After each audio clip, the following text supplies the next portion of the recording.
trabahong madali. Wala kang karapatang maliitin yung trabaho ng iba. Yung iba sasabihin, gwardiya lang naman yan, rider lang naman yan, construction worker lang naman yan, gasoline boy lang naman yan, fast food crew worker lang naman yan. Mutya, nagkaroon lang tayo ng maganda-gandang klase ng trabaho. Akala na natin kung sino na tayong entitled sa mundong to. Pinamaliit natin yung mga taong mas mabababa yung sa atin. Pagkakaalam ko kasi, wala kang karapatang maliitin o matahin yung trabaho ng iba hanggat nagtatrabaho sila ng marangal. Walang trabahong madali. Lahat nagdadaan sa hirap. Lahat nagsasakripisyo.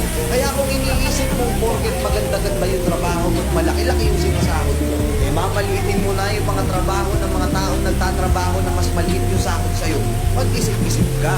Baka bawiin sa'yo yan. Baka biglang bumaliktad yung mundo at sila naman yung kumakas. Kahit anong trabaho mo, magpakumbaba ka pa rin. Bilog ang mundo, hindi palagi nasa taas ka. Kaya hanggat maaari sa lahat ng oras mo,